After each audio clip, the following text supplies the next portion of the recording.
this virus work? How does it transmit? Where does it want to go? And let's protect ourselves. I'm Dr. Peter Lin. I'm a family physician in Toronto, Canada. The coronavirus is a family of viruses that can cause as mild things as just a common cold, all the way up to SARS or MERS. These are these bad pneumonias that we're talking about. And basically what these viruses are, they look like a tennis ball with all these spikes sticking out of it. And depending on the type of spike, it allows that virus to attach to certain places. So some viruses, they have the spike that attaches to your nose. So basically you just get a common cold. But the SARS virus and this new virus that we're talking about has the spike that allows it to attach to the cells in your lung. And when it attaches there, it puts in information to make photocopies of itself. So it uses our equipment to make more viruses. I'm declaring a public health emergency of international concern over the global outbreak of novel coronavirus. Most of the coronaviruses live in animals. In this particular case, it was from Wuhan. There was a fish market where they were selling live animals.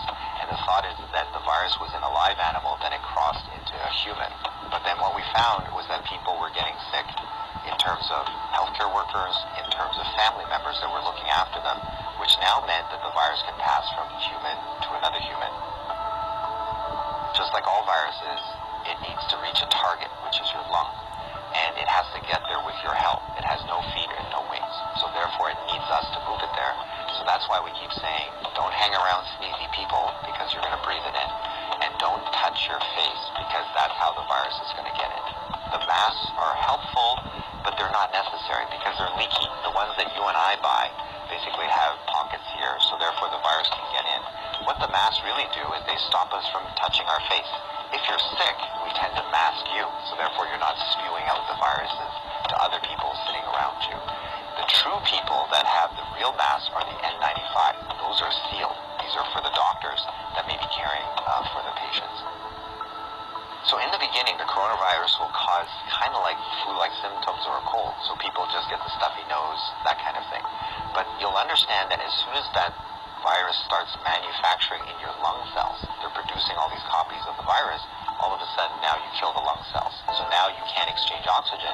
And that's why one of the early symptoms is people get very short of breath and they tend to have a difficult time breathing, and that's why they end up in hospital. So currently, unfortunately, we don't have a direct treatment for the coronavirus. So we don't have a medication that can kill it off. And so it's really supportive. So in other words, the patient can't breathe, we give them oxygen, help them to breathe. They can't drink, so therefore we give them fluids to support them. Their kidneys begin to shut down, we help them with all those things. So it's a very supportive process. This is a new virus that we've never seen before. So our immune system, our army, are having a hard time figuring out what to do. So usually what we have to do is we make something called antibodies. So these are things that can grab onto the spikes that we see on the virus, and it will get rid of the virus for you, and that will actually bring you back to good health. So therefore the elderly may have a worse outcome.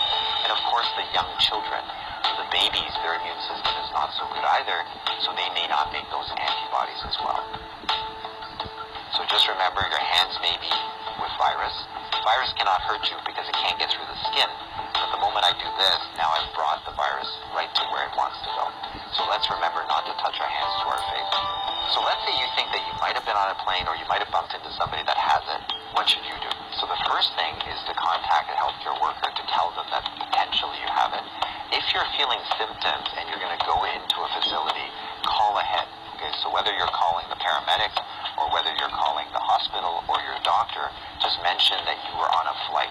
If you don't have any symptoms, then what we do is a little bit of a self-quarantine.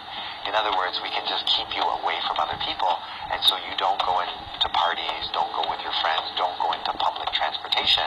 So we can contain it very easily by making sure that you do a self-confinement, so to speak, for the, let's say, 7 to 14 days is the longest incubation time. So after that, if you're feeling well, then you don't have anything to worry about.